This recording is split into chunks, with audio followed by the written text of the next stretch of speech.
नमस्कार, आप देख रहे हैं विंध्य भारत और आपके साथ मैं हूं अजिता। 7 बार पंडित गोविंद वल्लभ पंत अवार्ड, 1 बार भारतेंदु हरिश्चंद्र अवार्ड, 1990 में Ram Kumar Singh memorial gold medal से सम्मानित, साथ ही जिनको भारत सरकार द्वारा 1997-98 में गोल्डन जुबली रिसर्च फेलोशिप दी गई। 30 से ज्यादा पुस्तकें प्रकाशित हैं, 250 से ज्यादा शोध पत्र अंतर्राष्ट्रीय, राष्ट्रीय, क्षेत्रीय रिसर्च जर्नल्स में प्रकाशित हो चुके हैं। इस समय research journal of social and life sciences तथा research journal of art management and social science के एडिटर का कार्य कर रहे हैं। जी हाँ, हम बात कर रहे हैं टीआरएस कॉलेज में समाज शास्त्र के प्राध्यापक डॉक्टर अखिलेश शुक्ला की, जिनका साफ तौर से कहना है समाज में सबका साथ सबका विकास रामराज की परिकल्पना साकार कर सकता है। हमारी टीम ने उनसे खास बातचीत की, आइए आपको सुनाते हैं। नमस्कार, आप देख रहे हैं विंध्य भारत। मैं जावेद अंसारी राजेश विश्वकर्मा के साथ। आज 21वीं शताब्दी है। आज हम एक ऐसे शख्स से आपकी मुलाकात कराएंगे जिन्होंने इस सब्जेक्ट पर बहुत सारा काम किया है। किस तरीके की चुनौतियां आएंगी, किस तरीके की संभावनाएं हैं, इन तमाम मुद्दों पर हम उनसे बात करेंगे। उसके पहले मैं उनका एक छोटा सा परिचय आपको दे दूं। 7 बार गोविंद वल्लभ पंत पुरस्कार से सम्मानित, 1 बार हरिश्चंद्र पुरस्कार से सम्मानित डॉक्टर अखिलेश आज हमारे साथ हैं। हम आज आप उन्हीं से बात करेंगे। डॉक्टर अखिलेश फिलहाल रीवा के टीआरएस कॉलेज में समाजशास्त्र विभाग को देखते हैं, समाजशास्त्र विभाग से बच्चों को शिक्षा देते हैं। डॉक्टर अखिलेश, विंध्य भारत को समय देने के लिए आपका बहुत बहुत धन्यवाद। जावेद जी, बहुत बहुत धन्यवाद आपका, बहुत बहुत नमस्कार कि आपने इस विषय को उठाया। वास्तव में यह विषय अति महत्वपूर्ण है और 21वीं शताब्दी में आज तक जितने परिवर्तन हुए हैं, इतिहास उठा के देख लिया जाए, अध्ययन किया जाए, तो मैं नहीं समझता हूँ कि इतने परिवर्तन और इतनी तेज़ी से विकास किसी शताब्दी में हुआ। मैं रोकूंगा आपको बीच में। 21वीं शताब्दी में, हालांकि इस समय वैसे भी कोरोना के बाद जिस तरीके की चुनौतियां आ रही, गंभीर चुनौतियां, उसके बारे में मैं आपसे विस्तार से बात करूंगा। मेरा सवाल यह है कि ये दिमाग में कहाँ से आपके बात आई और किस तरीके से, किन लोगों को आपके दिमाग में थे, कौन से ऐसे एक्सपर्ट थे जिनको आपने पढ़ा, फिर आपने इस गूढ़ विषय को उठाया? बिल्कुल सही जावेद जी, एक्चुअली आपने कोविड की बात उठाई और कोविड के दरमियान भारत ने केंद्र सरकार और राज्य सरकार के नेतृत्व में बहुत ही अच्छे तरीके से समाज को संभाला, देश को संभाला और देश का हर एक वर्ग, हर एक संप्रदाय ने कंधे से कंधा मिला करके इस चुनौती से जूझने का प्रयास किया। और वहीं से एक विचार मन में आया कि वर्तमान शताब्दी में ऐसी कौन सी चुनौतियां हैं और इन चुनौतियों के बावजूद उन चुनौतियों में हम कौन कौन सी संभावनाओं को ढूंढ सकते हैं। विकास का एक सकारात्मक रुख क्या हो सकता है, तो एक सकारात्मक दिशा क्या हो सकती है। इनके लिए किसको पढ़ा आपने, पहले क्या दिमाग में आपके आया? मैंने इसमें दीनदयाल उपाध्याय जी को पढ़ा और मेरे कई मित्र थे जिनसे मैंने इसमें चर्चा की।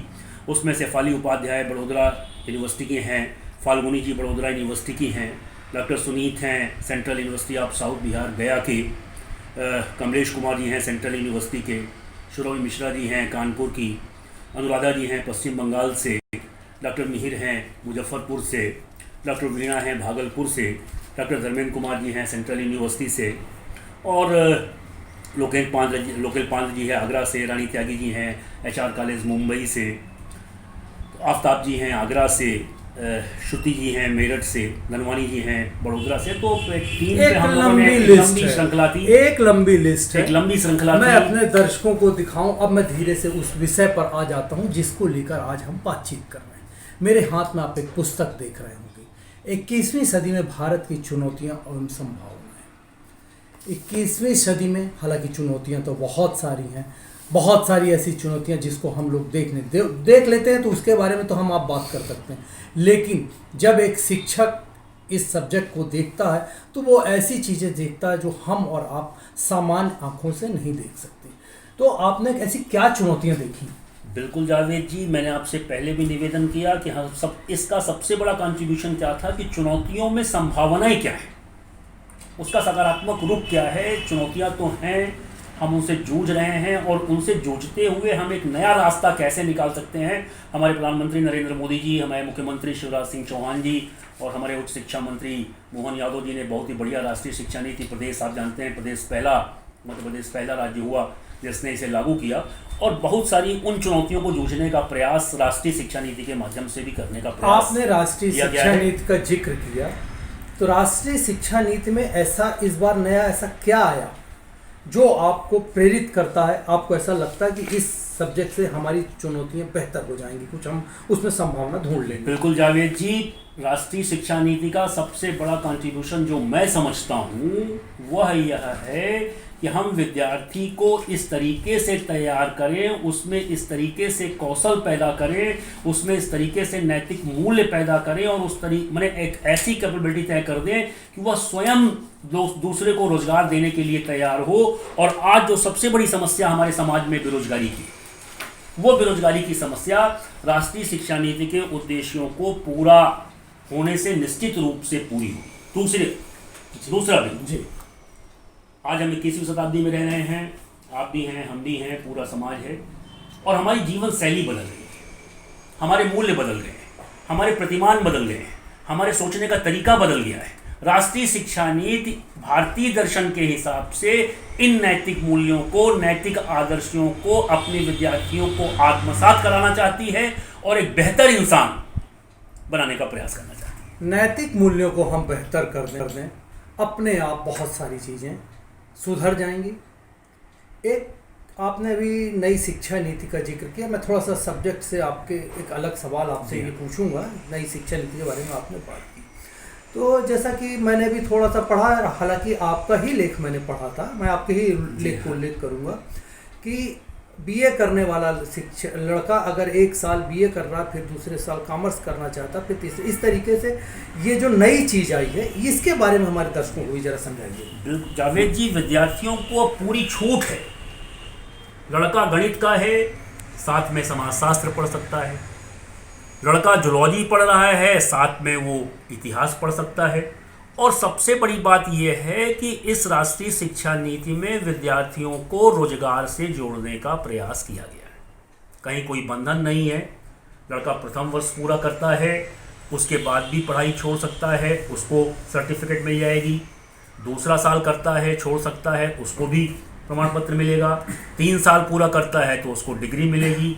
और सबसे बड़ी बात, आज मैंने राष्ट्रीय शिक्षा नीति में जो सोची गई और इस किताब में भी हम लोगों ने लिया है, वो बात है अनुसंधान की, रिसर्च की।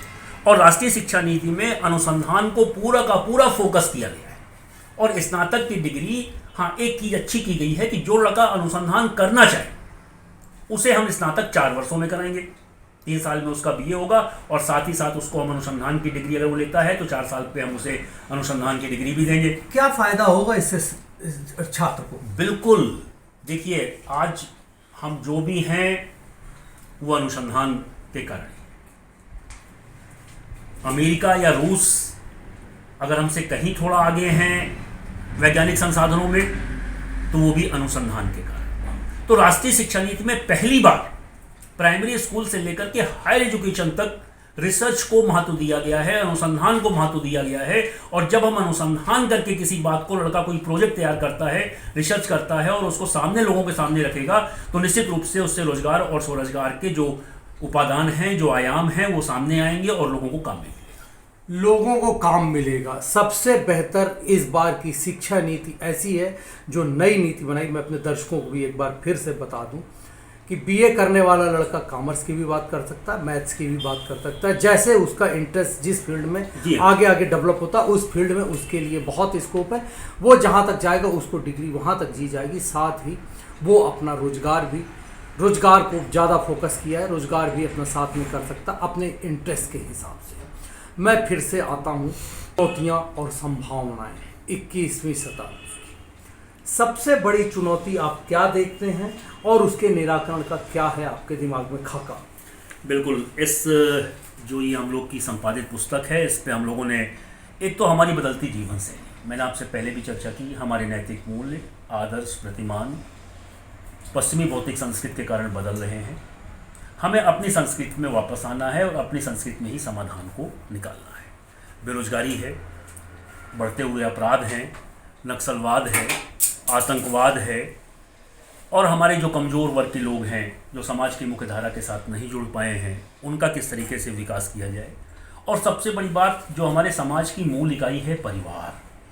आज हम देख रहे हैं कि हमारे परिवार में एक जो विघटन की जो प्रक्रिया है, परिवार में जो एक तादात्म्य होना चाहिए, पिता पुत्र के बीच, पति पत्नी के बीच, भाई बहन के बीच, अनेक प्राथमिक द्वितीयक तृतीयक नातेदार रिश्तेदार हैं, वो बंधन, वो संबंध कहीं ना कहीं कमज़ोर पड़ते जा रहे हैं, जो हमारे सामाजिक संगठन के लिए एक बहुत बड़ी चुनौती है। समाज शास्त्र का शिक्षक समाज शास्त्र को कैसे परिभाषित करता है, ये आपने अभी देखा होगा। सामाजिक मूल्यों को अगर हम बचा के रखेंगे, उनको बांध कर रखेंगे, तो हमारे ख्याल से हम अपनी जीवन की चुनौतियों को बेहतर तरीके से उसको निपटा सकेंगे, उससे हम अपने पूरे परिवार को संभाल सकेंगे। आप समाजशास्त्र के शिक्षक हैं, रीवा जैसे सबसे बड़े कॉलेज में आप पढ़ाते हैं। शिक्षकों को तो नहीं,